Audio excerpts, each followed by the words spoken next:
우리가 살면서 그런 때가 있습니다. 지난번에도 야곱의 밤을 보았는데 오늘도 밤입니다. 우리에게도 이런 밤이 있죠. 우리가 기도를 했습니다. 그런데 마음이 놓이지 않습니다. 하나님께 맡긴다고 우리가 기도합니다. 그런데 머릿속에서 계속해서 계산이 돌아가는 것입니다. 혹시 일이 이렇게 되면 어떡할까? 그 사람이 이렇게 나오면 어떡하지? 내가 준비한 것이 부족하면 어떻게 될까? 입으로는 하나님을 의지한다고 말하는데 손으로는 여전히 무언가를 꼭 쥐고 있습니다. 야곱이 그랬습니다. 야곱이 하나님을 모르는 사람입니까? 그렇지 않습니다. 야곱은 하나님의 약속을 들었던 사람이죠. 베델에서 하나님은 이렇게 말씀하셨습니다. 약속하셨죠. 내가 너와 함께 있어 네가 어디로 가든지 너를 지키며 너를 이끌어 이 땅으로 돌아오게 할지라. 야곱의 이 20년, 지금까지 20년이 시간이 흘렀는데 그 20년은 하나님께서 야곱과 함께 했던 시간입니다. 야곱과 함께 하겠다고 하셨고 야곱을 지키겠다고 하셨습니다. 그리고 다시 이 땅으로 돌아오겠다고 하셨습니다. 그리고 그 땅으로 돌아오고 있습니다. 돌아오는 길에 하나님은 이 마하나임에서 이 야곱을 또 만나주셨습니다. 하나님의 군대를 보여주신 것이죠. 마하나임이라는 이름이 하나님의 군대라는 뜻입니다. 그러니까 하나님의 군대를 야곱은 보았습니다. 그런데 이 밤에 야곱은 지금 두려워하고 있습니다. 왜 두려워하고 있습니까? 에서가 400명을 거느리고 온다는 소식을 들었기 때문입니다. 이 에서는 단순히 야곱에게 무서운 사람이 아닙니다. 야곱이 속였던 형이죠. 야곱이 피하고 싶었던 과거였습니다. 그리고 야곱이 언젠가 마주해야 하는 야곱의 가장 큰 두려움이었습니다. 그래서 야곱은 기도를 했습니다. 하나님께 자기를 건져달라고 이 밤이 오기 전에 기도했습니다. 그리고 하나님의 약속하신 말씀도 붙듭니다. 그런데 이 기도를 한 뒤에 야곱은 하나님의 응답을 기다리지 않고 곧바로 움직입니다. 그가 몰고 온 가축대를 나눕니다. 그리고 종들을 앞서 보내죠. 선물도 준비합니다. 가족들도 나누어서 건너가게 합니다. 야곱은 하나님께 기도했습니다. 그런데 자기 손으로 여전히 이 상황을 붙들려고 했던 것입니다. 우리와 닮았죠. 우리도 기도했는데 여러분 불안합니다. 맡긴다고 했는데 놓지 못합니다. 하나님을 믿는다고 하면서도 내가 붙들고 있어야 안전하다고 생각합니다. 그런데 하나님은 그런 야곱을 버리지 않습니다. 그러나 또 그대로 두지도 않습니다. 오늘 밤은 그 야곱을 만나는 밤입니다. 지난 시간에 베델에서 만나셨던 그 밤에 만나셨던 하나님께서 야복 강가에서 그 밤에 또 야곱을 만납니다. 그 밤은 야곱이 두려워하던 밤입니다. 그리고 야곱이 계산하던 밤이기도 합니다. 아무도 없는 홀로 남겨진 밤입니다. 그러나 사실은 오늘 말씀에서 하나님께서 이 야곱을 만나러 오신 밤이 바로 오늘 이 밤입니다. 먼저 하나님은 야곱을 홀로 남겨두시고 야곱 자기 자신과 마주하게 하십니다. 22절과 23절 말씀입니다. 밤에 일어나 두 아내와 두 여종과 11 아들을 인도하여 야복 나루를 건널세 그들을 인도하여 시내를 건너가게 하며 그의 소유도 건너가게 하고 그 밤에 야곱은 가만히 있지 않죠. 두 아내를 건너가게 합니다. 그리고 두 여종도 건너가게 합니다. 자신에게 있는 한 아들도 건너가게 합니다. 그의 소유도 건너갑니다. 하나씩 다 강을 건너갑니다. 야곱이 붙들고 있는 것들이 하나씩 그의 곁을 떠나고 있는 것입니다. 그리고 24절에 이렇게 말합니다. 야곱은 홀로 남았더니 야곱이 홀로 남았습니다. 이제 야곱의 편을 들어줄 사람이 없습니다. 지켜줄 사람도 없습니다. 이제 남은 것은 야곱 자신뿐입니다. 여러분 한번 생각해 보십시오. 이 홀로 남음의 시간, 이것은 야곱이 일부러 만든 어떤 특별한 경건에 하나님을 찾는 그러한 시간이 아닙니다. 야곱이 조용한 곳에 찾아가서 내가 이제 하나님을 찾아야 되겠다. 그렇게 하고 나서 만든 시간이 아니라는 거죠. 쭉 건너 보내고 있습니다. 이건 뭐 하는 것이죠? 야곱이 계산하고 있는 것입니다. 야곱은 여전히 계산하고 있었습니다. 여전히 대비하고 있었던 것이죠. 자기 방식대로 살 길을 만들고 있었습니다. 그런데 하나님은 그 계산의 끝에서 야곱을 홀로 세우는 것입니다. 이제 더 이상 뭐 할 수 없는 것입니까? 계산할 수 없습니다. 그곳에 야곱을 홀로 세운 것입니다. 야곱이 자기 안전을 위해서 짠 마지막 그 계획, 그것을 하나님께서 사용하시는 것이죠. 그 앞에 세우는 것입니다. 하나님 앞에 세우신 것이죠. 야곱은 에서를 만나야 됩니다. 그러나 하나님은 야곱에게 에서보다 먼저 야곱 자신을 만나게 하시는 겁니다. 야곱이 두려워한 것은 에서였죠. 그러나 하나님께서 이 야곱에게 보이신 것은 야곱이었습니다. 문제가 밖에만 있는 줄 알았습니다. 야곱에게 문제는 에서였습니다. 그런데 문제는 에서가 아니라 어디에 있는 것입니까? 에서도 문제이기도 하지만 더 큰 문제는 야곱 안에 있습니다. 하나님을 믿는다고 하면서도 자기 방식으로 안전을 만들려고 했습니다. 그래서 하나님은 야곱을 홀로 남기시는 거죠. 우리도 그렇습니다. 우리는 문제를 밖에서만 찾을 때가 많습니다.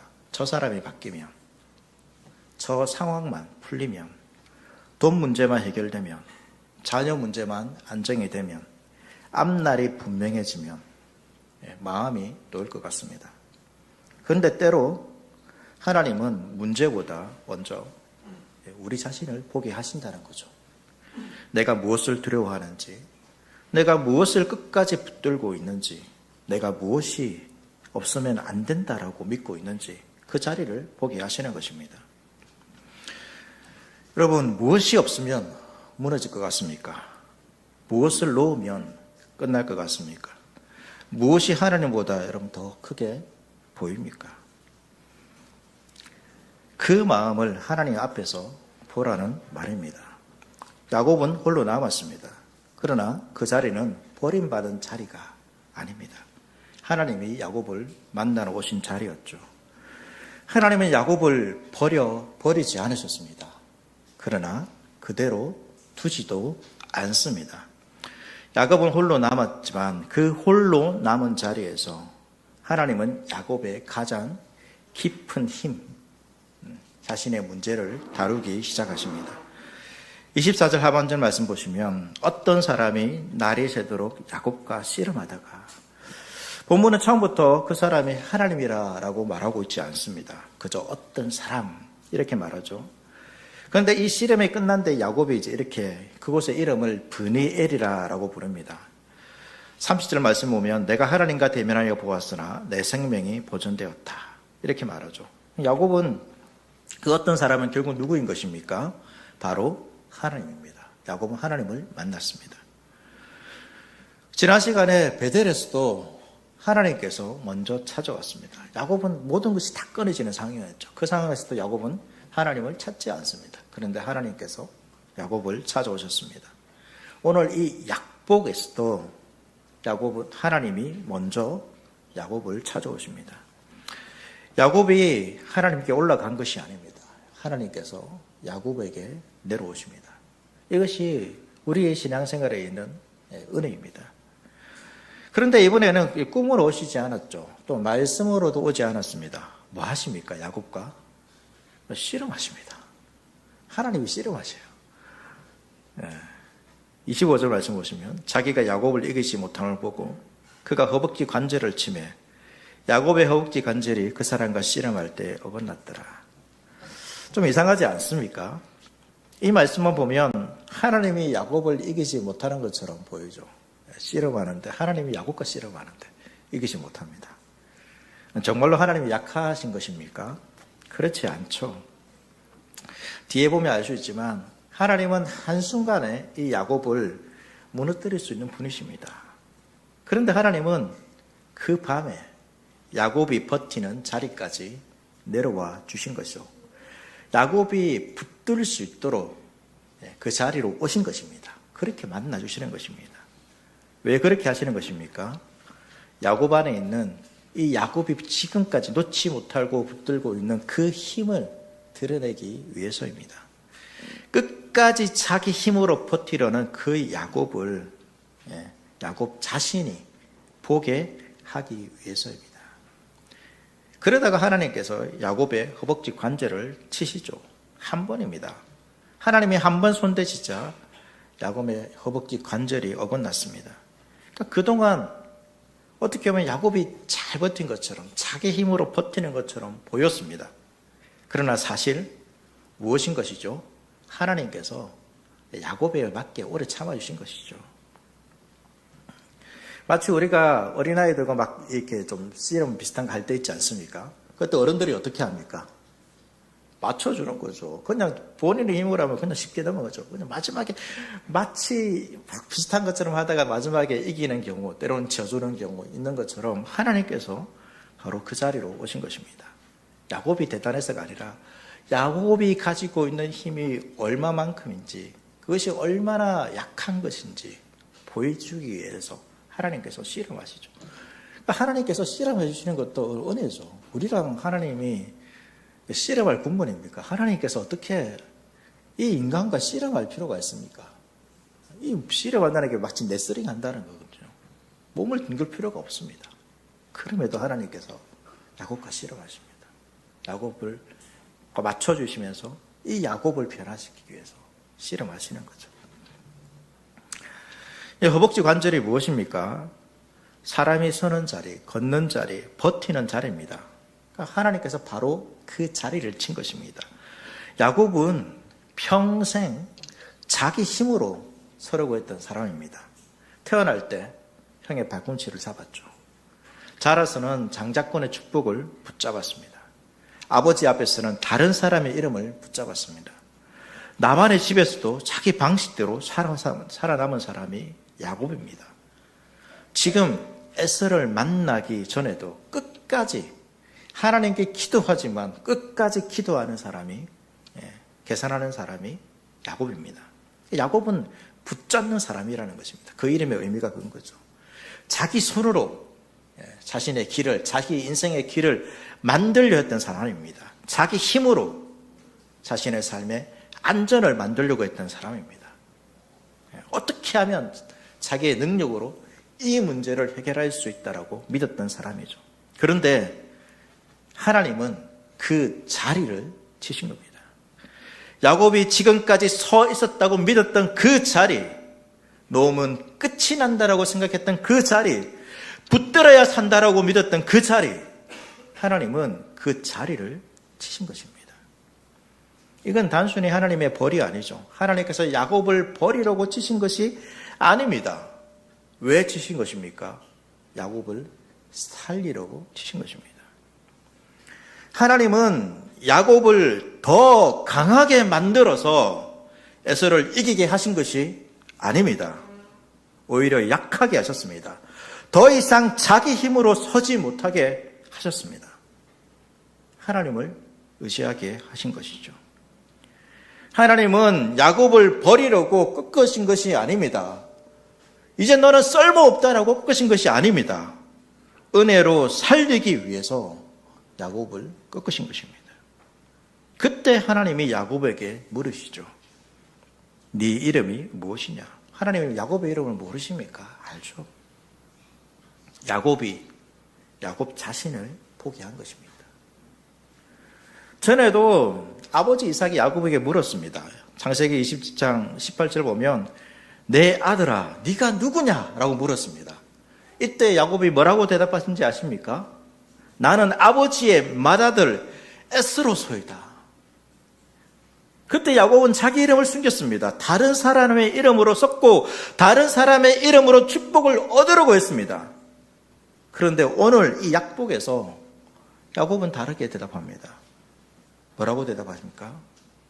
야곱입니다. 나는 야곱입니다. 무슨 말입니까? 저는 붙잡는 사람입니다.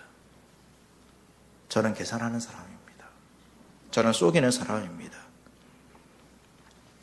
두려워하면서도 내 손을 놓지 못하는 사람입니다. 하나님을 믿는다고 하면서도 끝까지 내 힘으로 버티려는 사람입니다. 야곱은 이제 자기 이름을 숨기지 않습니다. 그런데 놀랍게도 자기가 어떤 존재인지 하나님께 인정할 때에 하나님께서는 야곱에게 새 이름을 주시죠. 28절 말씀입니다. 네 이름을 다시는 야곱이라 부를 것이 아니요 이스라엘이라 부를 것이니 이는 네가 하나님과 및 사람들과 겨루어 이겼음이랴. 이 말씀을 오해하면 안 됩니다. 이 말씀은 야곱처럼 끈질게 붙들면 하나님을 이기고 복을 받을 수 있다는 그런 뜻은 아닙니다. 말씀드린 것처럼 한번 생각해 보십시오. 야곱이 정말로 자기 힘으로 여러분 이겼다라면 왜 쩔뚝거리겠습니까? 야곱이 정말 하나님을 이겼다라면 왜 허벅지 관절이 무너졌겠습니까? 이긴 사람은 무너질 리가 없습니다. 자기 힘으로 이긴 사람은 이렇게 쩔뚝거릴 리가 없습니다. 이 야곱에 대해서 호세아가 이렇게 말합니다. 천사와 겨루어 이기고 울며 그에게 강구하였으며. 야곱은 당당하게 이긴 사람, 선 사람이 아니라는 거죠. 울고 있었습니다. 울었다는 게 무엇입니까? 강구했다는 거죠. 야곱은 하나님을 이긴 사람이 아닙니다. 하나님 앞에서 자기 힘이 끝난 사람입니다. 자기가 지금까지 평생 살아왔던 그 삶의 방식, 그 힘이 끝난 사람입니다. 그런데 하나님은 그를 버리지 않으셨습니다. 자기 힘이 끝난 그 자리에 새 이름을 주셨습니다. 그러므로 이스라엘은 자기 힘으로 하나님을 이기는 사람의 이름이 아닙니다. 하나님께 붙잡혀 꺾이고도 은혜로 살아남은 사람의 이름이 바로 이스라엘입니다. 하나님은 이 약복에서 야곱을 꺾으시고 이스라엘로 살리십니다. 여러분, 우리도 물어야 합니다. 내 허벅지 관절이 무엇인지 물어야 됩니다. 여전히 하나님 앞에서 꺾지 않고 내가 내 인생을 위해서 붙잡고 고집하며 경험하며 가지고 있는 그 가치관들을 여러분 무너뜨려야 됩니다. 내가 이것만은 놓으면 안 된다라고 붙드는 자리, 이것이 없으면 무너질 것 같다라고 믿는 자리, 이것만은 내가 통제해야 안전하다고 생각하는 그 자리, 여러분 그 자리가 어디입니까? 어떤 사람에게 여러분 문자를 보냈습니다. 근데 답이 없습니다. 별일이 아닐 수 있죠. 그런데 마음이 무너지는 분들이 있습니다. 왜 그렇습니까? 그 사람의 반응이 내 평안을 붙들고 있기 때문입니다. 왜 답장하지 않지? 그러면서 그 사람에 의해서 자신의 감정이나 자신의 상황들이 막 흔들리는 거죠. 자녀의 결과 하나에 내 믿음이 흔들리기도 합니다. 사람의 인정 하나에 내 하루가 무너지기도 합니다. 계획 하나가 틀어졌는데 마음이 끝까지 불안합니다. 이런 것 자체가 모두 악하다는 뜻은 아닙니다. 관계가 중요하죠. 자녀를 돌보는 것도 귀한 책임입니다. 맡은 일을 준비하는 것들은 필요합니다. 그러나 그것이 내 평안을 결정할 때가 있다는 것이죠. 그것이 내 가치를 증명할 때가 있습니다. 그것이 하나님보다 더 크게 보일 때가 있습니다. 그때 그것이 뭐가 되는 것입니까? 내 힘의 자리, 야곱의 허벅지가 되는 것입니다. 그런데 하나님은 놀랍게도 오늘 이 말씀을 통해서 우리의 그 힘의 자리를 다루십니다. 왜 이렇게 하십니까? 그 자리가 꺾이지 않으면 저와 여러분들은 우리는 평생 발꿈치를 잡는 사람으로 살기 때문입니다. 기도하면서도 계산을 놓지 못합니다. 하나님을 말하면서도 결국 자기 힘을 의지합니다.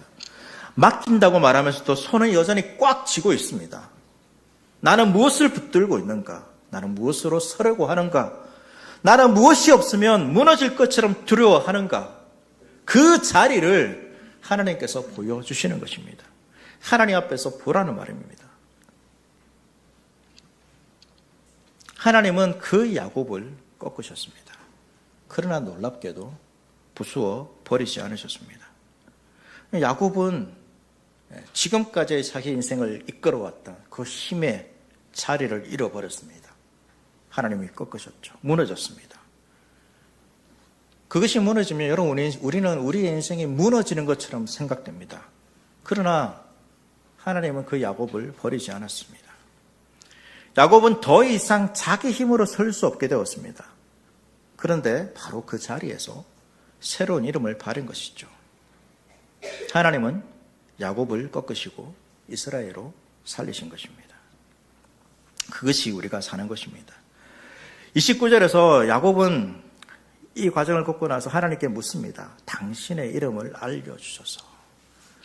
그러나 하나님께서 이렇게 말씀하시죠. 어찌하여 내 이름을 묻느냐.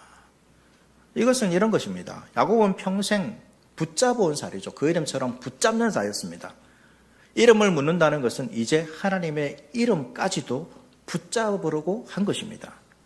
그러나 하나님은 자신을 야곱의 손안에 넣어주지 않으십니다. 하나님은 야곱이 붙잡아 자신의 뜻대로 움직일 수 있는 분이 아닙니다.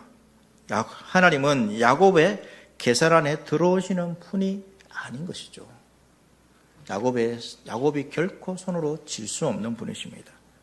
그런데 놀라운 일이 있습니다. 이름을 알려주지 않았습니다. 그래서 진다는 것은 야곱이 그 축복을 가지려고 했죠. 취하려고 했습니다. 그런데 이름을 알려주지 않았다는 것은 야곱은 그 축복을 받을 수 없는 것이죠. 그 하나님의 능력을 가질 수 없는 것입니다. 지지 않았는데도 하나님께서 어떻게 하십니까? 이름을 알려주지 않으신 그 하나님께서 그 자리에서 야곱을 축복합니다. 우리는 내가 지어야 한다고 생각하죠. 그런데 지지 않았는데도 하나님께서 축복하는 것입니다. 야곱이 복을 얻은 것은 하나님을 붙잡아서 복을 얻은 것이 아닙니다. 하나님이 야곱을 붙들고 복을 주신 것입니다. 이것이 우리가 믿는 신앙이고 은혜입니다. 그리고 그것을 브니엘이라 부르죠. 내가 하나님과 대면하여 보였으나 내 생명이 보존되었다라고 말합니다. 야곱은 자기 승리를 자랑하지 않습니다. 내가 이겼다. 내가 하나님과 싸워 이겼다. 거리어 이겼다. 이런 말을 하지 않습니다. 내 생명이 보존되었다. 살아남았다는 거죠. 야곱이 어떻게 살아남았습니까? 강해서 살아남았습니까? 그렇지 않습니다. 버텨서 살아남은 것도 아닙니다. 하나님께서 이 야곱을 살려주셨기 때문에 살아남은 겁니다. 31절 말씀입니다. 그가 브니엘을 지날 때 해가 돋았고 그의 허벅다리로 말미암아 절었더라. 밤이 지났습니다. 베델에서도 이런 밤이었죠. 근데 이 베델의 이야기는 밤으로 끝납니다. 근데 오늘 이 말씀은 어떻습니까? 밤에서 시작해서 이제 아침으로, 새벽으로 이렇게 흘러갑니다. 해가 돋습니다. 그리고 야곱은 새 이름을 받습니다. 그런데 야곱의 모습은 어떻습니까? 쩔뚝거리죠. 하나님의 복을 받았습니다. 근데 복을 받은 사람이 지금 뭐 하고 있는 것입니까? 쩔뚝거리고 있습니다. 새 이름을 받았는데, 새로운 존재가 됐는데 쩔뚝거리고 있습니다. 하나님을 만난 사람이 쩔뚝거리며 여러분 걷는 것입니다. 우리는 보통 하나님을 만나면 더 강해지는 줄 압니다. 더 인생을 더 힘차게 걸어갈 수 있는 것처럼 이렇게 생각합니다. 더 당당해지고 더 흔들리지 않고 더 능력 있는 사람이 되는 줄 압니다. 그런데 오늘 말씀은 다르게 말하죠. 하나님을 만난 야곱은 이전보다 더 어떻게 되었습니까? 강해졌습니까? 인간적으로 약해졌습니다. 더 약해졌습니다. 예전처럼 걸을 수 없게 되었습니다. 더 이상 자기 힘으로 똑바로 설 수 없고 제대로 걸을 수 없습니다.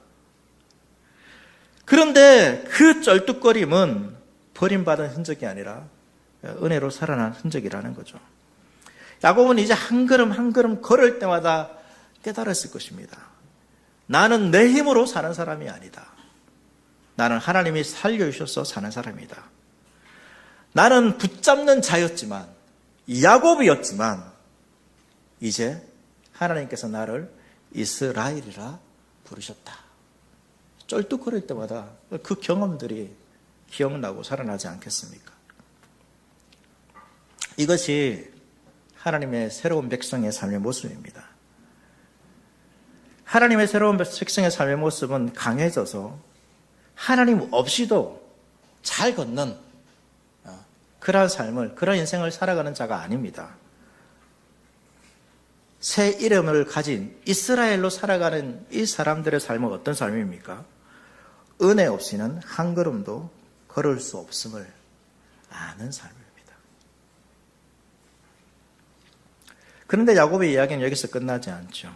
35장에 가면 하나님께서 이 야곱을 다시 베들로 부르십니다. 그리고 이렇게 말씀하시죠. 네 이름은 야곱이지만은 내 이름을 다시는 야곱이라 부르지 아니하겠고 이스라엘이 내 이름이 되리라 라고 말씀하십니다.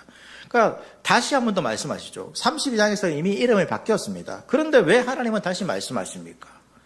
이 야곱이 이스라엘로 이렇게 되는 것은 한 번의 과정으로 완성되는 것이 아니기 때문입니다. 야곱은 완성된 사람이 아니라는 것입니다. 새 이름을 받았지만 여전히 흔들리는 사람이었습니다. 여전히 두려워할 때가 있습니다. 여전히 넘어질 때가 있습니다. 여전히 계산할 때가 있는 것이죠. 그래서 하나님은 다시 부르십니다. 너는 야곱으로 끝난 사람이 아니다. 너는 이스라엘이다. 너는 내가 붙드는 사람이다. 하나님은 한 번 이 야곱을 부르시고 끝내지 않으십니다. 흔들리면 다시 부르시고 넘어지면 다시 세우시고 잊어버리면 다시 기억나게 하십니다. 어쩌면 오늘 이 시간이 다시 하나님께서 우리를 부르는 시간일 수도 있습니다. 우리도 그렇죠. 예수 그리스도 안에서 우리도 새 사람이 되었습니다. 그러나 기억하십시오. 하루아침에 이것은 완성되지 않습니다. 우리도 첫 서두에서 말씀드린 것처럼 내려놓았는데 또다시 붙들 때가 있습니다. 믿음으로 맡기는데 다시 계산할 때가 있습니다. 주의 말씀을 따라 용서했다고 생각했는데 다시 분노가 올라올 때가 있습니다. 하나님만을 의지하겠다고 했는데 다시 사람의 인정에 흔들릴 때가 있습니다. 그럴 때 우리가 낙심할 때가 있죠. 나는 왜 이럴까라는 것입니다. 정말로 나는 변한 사람이 맞을까? 하나님이 있는 사람이 맞나? 이런 생각이 들 때가 있는 것이죠. 그런데 그때 하나님이 어떻게 하신다는 거죠? 다시 우리를 부르십니다. 너는 내 사람이다. 너는 은혜로 사는 사람이다. 너는 네 힘이 아니라 내가 붙드는 사람이다. 라는 것입니다. 여러분, 쩔뚝거림이 남아있다고 해서 하나님께서 버리신 것이 아닙니다. 아직 약함이 있다고 해서 아무 일이 일어나지 않은 것이 아닙니다. 아직 흔들린다고 해서 나는 변하지 않았다라고 여러분 단정하지 마십시오. 쩔뚝거리면서 걷고 있다면 여러분 그것도 은혜입니다. 무너졌는데 다시 일어나고 있다라면 은혜죠. 내 힘으로 못 걷겠는데 그래도 하루하루 주님 바라보면서 한 걸음 한 걸음 걷고 있다면 그것도 하나님께서 살리시는 은혜입니다. 여러분 기억하십시오. 이스라엘은 자기 힘으로 선 사람들의 이름이 아닙니다. 나는 할 수 있다. 이런 사람들의 이름이 이스라엘이 될 수 없습니다. 하나님의 백성이 아닙니다. 이스라엘은 하나님께 붙잡혀서 꺾이고도 은혜로 살아남은 사람들의 이름입니다. 그리고 이 이름은 야곱 한 사람에서 끝나지 않습니다. 이스라엘이라는 이름은 이제 어떻게 됩니까?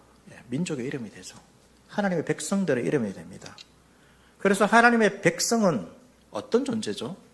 자기 힘으로, 자기 능력으로 세워진 백성이 아니라는 것입니다. 하나님이 부르신 백성이고 하나님께서 붙드신 백성이고 하나님이 새 이름을 주신 백성이면서 은혜 없이는 설 수 없는 그것을 아는 사람들이 바로 하나님의 백성입니다. 그래서 여러분, 내가 살아왔던 이 삶의 능력들, 그것이 무너졌다고 해서 우리는 두려워해서는 안 됩니다. 오히려 그때에 나를 끄끄신 하나님께서 은혜로 살게 하신다는 것을 우리는 기억해야 됩니다. 야곱은 허벅지 관절이 어긋난 자리에서 세령을 받았습니다. 오늘 우리는 어떻습니까? 우리는 예수 그리스도의 손과 발이 못 박히신 자리에서 새로운 이름을 받았습니다. 야곱은 꺾이고도 살아남았죠. 그러나 예수 그리스도는 우리를 살리시기 위해서 친히 꺾이셨습니다. 야곱은 하나님과 대면하고도 생명이 보존되었다라고 고백했습니다. 그러나 여러분, 죄인인 우리가 어떻게 하나님과 대면하여 살아날 수 있습니까? 불가능합니다. 우리 안에 살아남을 길이 없습니다. 그래서 예수님이 오셨습니다. 우리가 서지 못하는 자리에 서셨고, 우리가 감당하지 못하는 죄를 지셨고, 우리가 지나갈 수 없는 죽음의 자리까지도 내려가셨습니다. 그렇게 꺾이셨습니다. 그리고 우리를 살리셨습니다. 우리가 하나님 앞에 설 수 있는 것은 우리의 힘이 아닙니다. 우리의 결심 때문도 아닙니다. 예수님께서 끝까지 우리를 붙드셨기 때문에 우리가 하나님 앞에서 설 수 있는 것입니다. 하나님은 야곱을 꺾으시고 이스라엘로 살리셨습니다. 하나님은 예수 그리스도를 꺾으시고 우리를 예수 그리스도 안에서 새로운 존재로 은혜로 걷는 사람으로 살게 하셨습니다. 하나님은 야곱을 버리지 않으셨습니다. 그러나 그대로 두지 않으셨습니다. 그렇다면 이번 한 주간 우리가 살아가면서 여러분 이러한 생각들을 좀 가져야 할 것입니다. 내가 손에 꼭 쥐고 있는 것이 무엇인가? 놓으면 무너질 것 같은데 그것이 무엇인가? 없으면 끝날 것 같은 것, 그것이 무엇인지 여러분 하나님 앞에서 보아야 됩니다. 그것이 우리의 힘의 자리죠. 힘의 자리인 것입니다. 그것이 나의 자존심이 될 수 있고, 내가 지금까지 살아왔던 삶의 습관이 될 수 있고, 내가 어떤 일을 할 수 있는 능력이 될 수도 있고, 여러 가지 될 수 있겠죠. 누군가로부터 인정이 될 수도 있고, 가족이 될 수도 있고, 지금까지 내가 어떤 막 이루어놓았던 여러 가지 성취의 결과물이 될 수도 있습니다. 그것을 하나님 앞에서 정직하게 보아야 되는 거죠. 야곱은 기도했습니다. 그러나 계산했습니다. 하나님께 맡긴다고 했습니다. 그러나 여전히 손을 펴지 못했습니다. 우리의 힘의 자리가 그렇게 될 수 있습니다. 기도했는데 마음이 놓이지 않습니다. 맡긴다고 했는데 계속해서 무언가 계획을 세웁니다. 하나님을 믿는다고 하면서 내가 붙들고 있어야 안전하다고 생각합니다. 그런 우리를 하나님은 어떻게 하시는 것입니까? 그냥 두지 않으십니다. 버리려고 찾아오시는 것이 아니라 그대로 두지 않으시려고 하나님은 오늘도 우리를 찾아오십니다. 모든 것을 떠나보낸 자리에 내가 홀로 더 이상 어떤 계획도 세울 수 없는 그 자리에 하나님은 찾아오십니다. 이번 한 주 우리를 찾아오신 그 하나님 앞에서 정직하게 여러분 우리의 마음을 돌아보시기 바랍니다. 나는 무엇을 붙들고 있는 것인가? 무엇을 놓으면 끝날 것 같은가? 무엇이 없으면 무너질 것 같은가? 무엇이 하나님보다 더 크게 보이는가? 책임을 버리라는 말이 아닙니다. 해야 할 일도 하지 말라는 말도 아닙니다. 그것보다 하나님을 더 의지하라는 것이죠. 야곱은 결국 여러분 에서를 만나야 했습니다. 하나님께서 에서를 만나지 않는 게 에서가 가장 두려운 존재였고 가장 큰 문제였는데 이 에서를 없애버리지 않았어요. 치우지 않았습니다. 결국 만났습니다. 결국 우리도 만나야 될 사람을 만나야 될 필요가 있습니다. 감당해야 될 책임을 감당해야 할 것입니다. 풀어야 할 일을 풀어야 합니다. 다만 그 일을 붙드는 내 마음을 보아야 하는 것이죠. 내가 통제하지 않으면 안 될 것 같은, 내가 그 사람의 마음에 반응으로 내가 편향할 것 같은 그런 것들을 여러분 돌아봐야 됩니다. 그 마음을 하나님 앞에서 돌아봐야 되는 거죠. 그런 마음 앞에서 우리가 이렇게 기도하는 것입니다. 주님, 저는 야곱입니다. 저도 야곱처럼 붙잡는 사람입니다. 계산하는 사람입니다. 두려워하는 사람입니다. 이것이 없으면 무너질 줄 알았습니다. 이것을 놓으면 끝날 줄 알았습니다. 이것이 하나님보다 더 크게 보였습니다. 그러나 주님, 저를 버리지 마시고 저를 그대로 두지 말아주십시오. 그리스도 안에서 저를 붙드시고 제 힘이 아니라 제 힘의 자리를 꺾고 은혜로 비록 쩔뚝거리지만 걷는 자가 되게 해 주십시오 라고 우리가 기도해야 할 것입니다. 이스라엘은 자기 힘으로 선 사람의 이름이 아님을 여러분 기억하십시오. 이스라엘이 무엇이었습니까? 하나님께 붙잡혀 꺾이고도 은혜로 살아남은 사람들의 이름입니다. 하나님 앞에 꺾여진 사람이고 자신의 힘이 아니라 하나님의 은혜로 살아가는 사람입니다. 이제 우리는 자기 힘으로 걷는 사람이 아닙니다. 은혜에 기대어 걷는 사람이죠. 하나님은 야곱을 꺾으시고 이스라엘로 살리셨습니다. 그 하나님께서 오늘 우리를 꺾으시고 그리스도 안에서 하나님의 자녀로 살아가게 하십니다. 이번 한 주 저와 여러분이 붙잡고 있었던 그 손을 펴서 하나님의 은혜에 조금 더 기대어서 살아갈 수 있는 저와 여러분 될 수 있기를 축복합니다. 하나님께서 저와 여러분을 만나 주십니다. 홀로 있는 자리에 내 힘으로 붙들고 여전히 계산하면서 붙잡는 저의 인생에 찾아오십니다. 그 하나님을 놓치지 마시고 끝까지 붙드시고 하나님의 꺾으시는 것에 꺾으심을 통하여서 하나님의 은혜에 기대어 살아갈 수 있는 저와 여러분 될 수 있기를 축복합니다.